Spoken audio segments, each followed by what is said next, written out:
wall, and it completely holds its shape. Now, it might do this in this, but I'm not sure because this is an older container.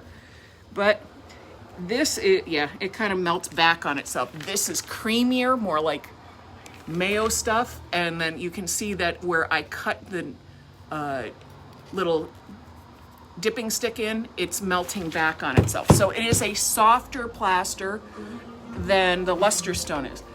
Not a bad thing, just different. Awesomeness. It creates beautiful, creative textures, lovely low shimmer.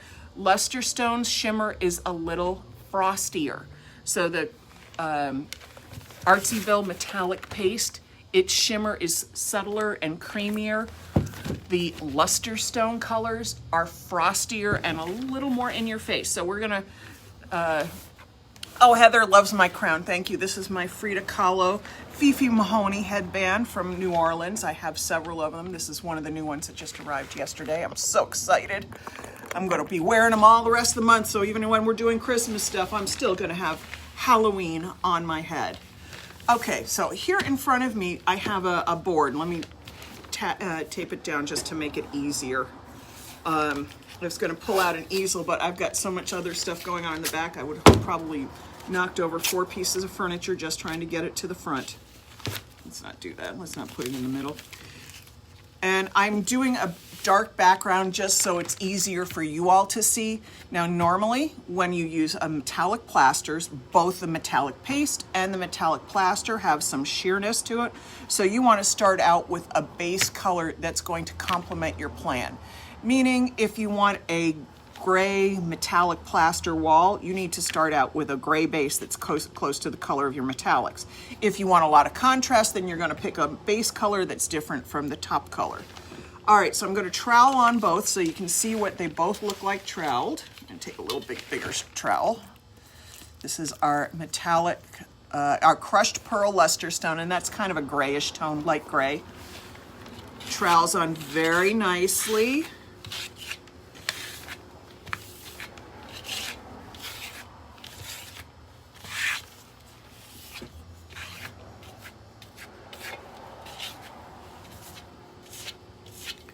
Now the thing that's awesome with LusterStone is it comes in lots and lots of pre-tint colors. So I usually have a book around here. It's over somewhere else.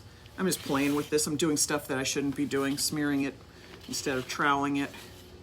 But see, that has that nice troweling quality and has some good opacity to it. And then there's a little bit of shimmer. Let me see if I can get the light shining on it so you can catch that shimmer. I'll set that one to the side, and then we're going to go into the metallic pearl. I've specifically picked a color just a little contrasty from the metallic paste so that you could see the difference in the two when I'm working on them. I'll put a little paste on this trowel. This is our cute little Japanese trowel that we carry here.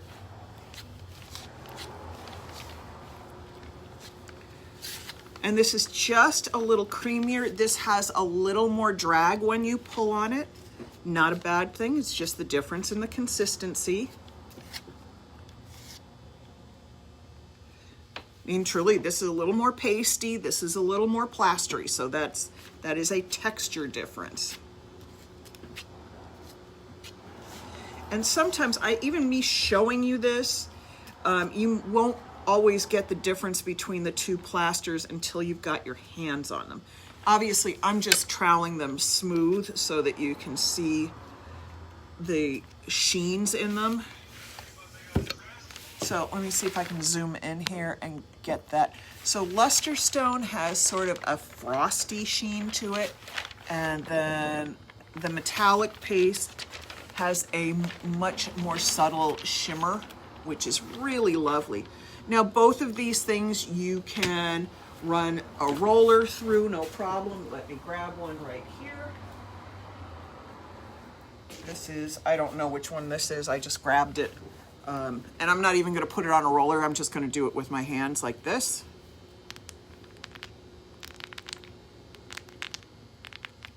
As you can see, takes the texture roller very easily. And then we're going to go over to our LusterStone one. I'm just going to offload it a little bit here. And then this rolls through. And this will actually show you some of the difference in the plaster. So as you can see, this one wanted to suck up a little right here. You can see where it's sucked up a little bit. The LusterStone doesn't do that as much with these rollers. Don't ask me why, it's just a difference in the texture. You don't get that you can get with the rollers in the metallic paste. It's not a bad thing, it's not a good thing. It just is what it is. And then if I don't like this, if I want to take some of this down or hide it, of course I can come back in with my trowel and knock it down a little bit, just the same as I can do over here. Maybe not with this little trowel because I don't get quite the texture I wanted.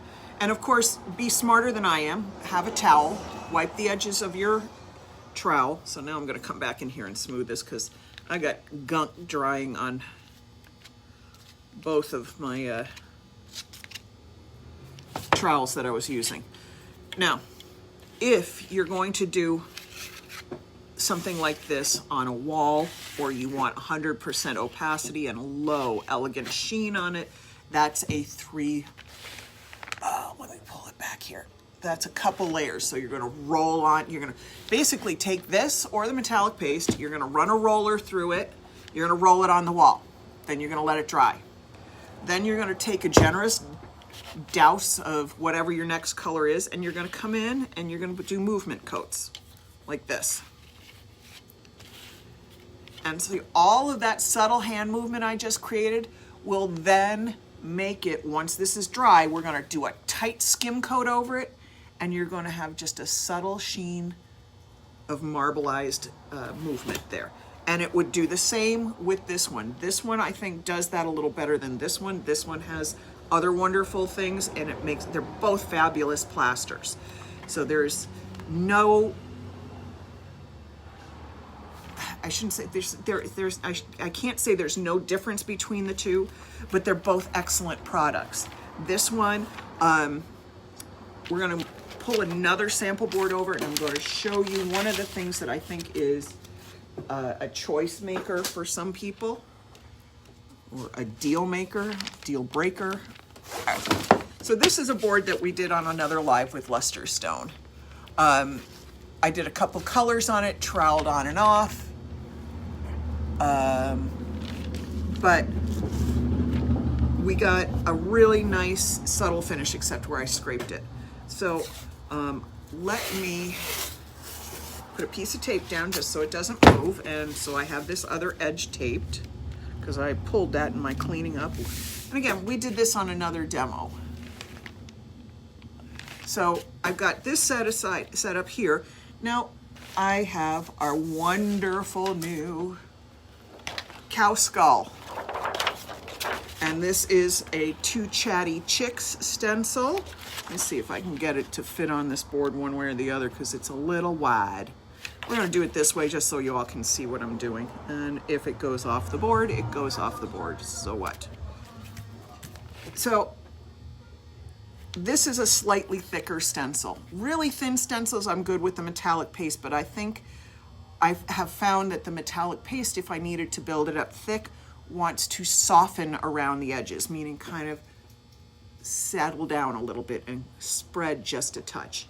If I want a stencil that I know I can use a plaster and it will stay firm and give me a crisp edge, LusterStone is my go-to. So I'm just gonna take it and I'm going to trowel it through here. I put a little tiny bit of spray adhesive on the surface and let it dry for the last, I don't know, 20, 30 minutes so it won't leave any residue behind. But that helps keep my stencil from popping up as I trowel, and that's what helps prevent bleeding. When we use spray adhesive on stencils, it's not to glue the stencil to the wall so you have a perfect seal. It's to keep the stencil from moving around, which then makes everything pop up and squidge under. Hey Rachel, nice to see you here. All right, so we're gonna put that aside. Now my options are, of course, I can lift it up and do that, or I could come back through my stencil and create some textures. Now going back and forth like this with a chip brush is perfect on furniture. If you're doing bigger projects, you could even use a wallpaper brush. I've done it many times. So now I have a kind of a striated look. I can even come back, let me wipe this off over here a little bit. I can come back here and then sort of give myself a little bit of a woven look.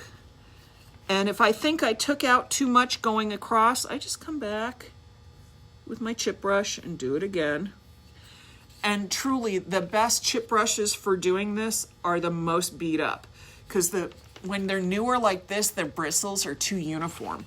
When they're older, they're kind of splayed apart and you get great texture out of it. So now I've created a linen texture through my stencil in the crushed pearl LusterStone.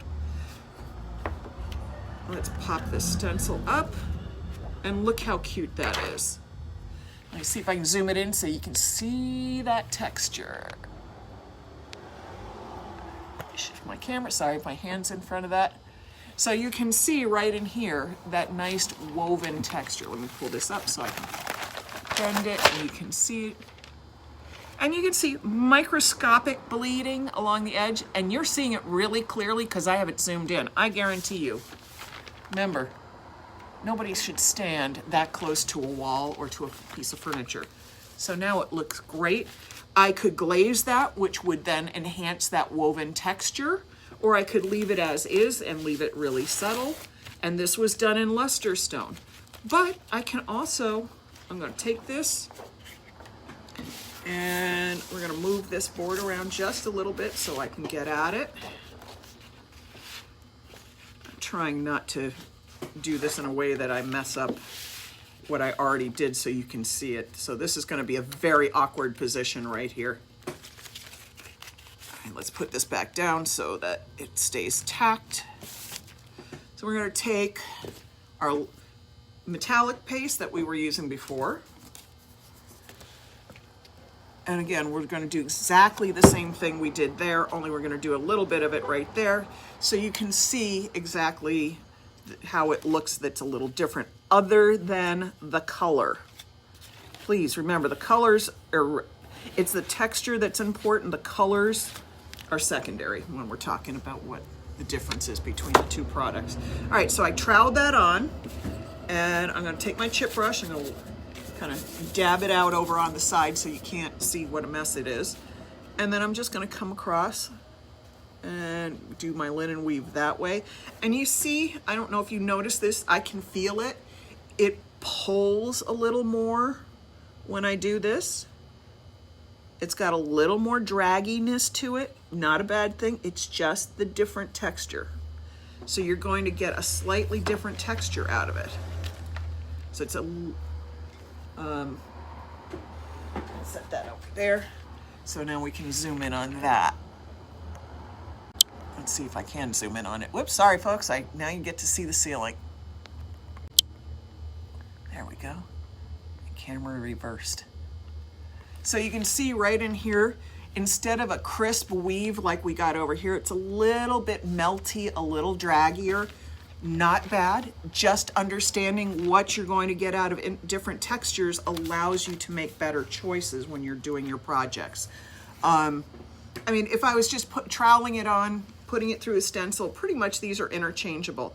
If I needed to create different things, I want to know the texture so that I know if I'm going to get a crisp line here or a softer line here, if I'm going to get a frostier shine here, or if I'm going to get a more shimmery shine here.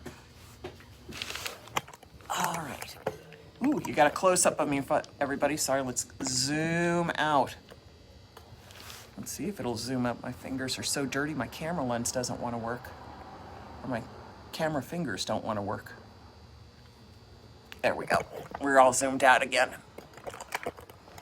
Okay, so I'm going to show you a couple other boards that I have done with LusterStone so you become more familiar. Since this is our prize product, I want to make sure you're familiar with it. So you can do cool stuff with it, like create the background, you can create this texture, and then we did a little glass beads, our Artsyville bead gel. just troweled all over it. And you get these wonderful rustic compositions. Let's see what else we got. I try not to put the dry boards on top of the wet boards. Now this is something you could create with texture medium or with LusterStone or the metallic paste. Look, we got a very tweedy kind of texture. So what I'm trying to do is share with everybody the idea that there's multiple ways to address texture, not just one.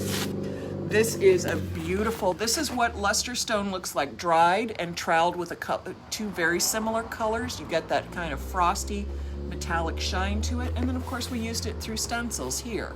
So there's lots of ways to use it. You can do what we did in this one, which was he added a lot of glitter into it that was coarse and rough troweled it on the surface and then glazed it. So, but you don't lose the metallic, it stays really shimmery. You can do a combination of products. So you can have some metallic paints, you can have some plain plasters, you can have some metallic plasters. And I'm showing you very, very, very contemporary kind of finishes, but these can also be interpreted to more traditional, more neutral, not so jarring. I picked up the very jarring ones because I know they will show well to you on camera so you can see it. I show you subtle finishes and the camera doesn't always pick it up. So you can do what I did and stencil, but apply two colors and then run brushes through it. And see, you get that nice, soft, subtle blend. And you can even take it and do water washes over it. And so you get a kind of a lovely metallic sheen with water dripping down over it. I mean, how pretty is that? So there is lots and lots. You are only limited with your imagination on this product. Both set coat, back into set coat. I've used so much set coat the last few days, I just can't stop saying it. Both LusterStone and Artsyville metallic paste are excellent products. Little differences in them make knowing what the little differences in them is what helps you choose one or the other for your project. I wanted to make sure everybody was really familiar with LusterStone since our contest and the drawing for the LusterStone kit is tomorrow, and I wanted y'all to know what to do with it. And if you know what to do with metallic paste, you know what to do with LusterStone. Do not miss tomorrow. We're going to announce the winner. And I think I'll throw a stencil or two in with that so you all can play with it with the stencils. Maybe you'll get a big one from the big old bin that I've been giving away because there's some really cool ones in there, or maybe you'll get one of our Artsyville ones. Which reminds me, we are still doing the $35 stencil mystery box. Somebody came by and brought us more stencils to add to the mystery boxes. So definitely, if you are a stencil lover, we have tons of them. For $35, your shipping is included, and you get a minimum 6, often 8, can be 10 depending on the size. This is a bargain. If you're a stencil person, go for this deal. All right, everybody, I'm gonna take my little Fifi head and I'm gonna go work on some other Fifi projects, and I'm gonna just feel fabulous about myself. I think maybe I need to stick some lights in here. What do you all think? Make my little eyeballs light up. Maybe for the next one, I'll have figured that one out.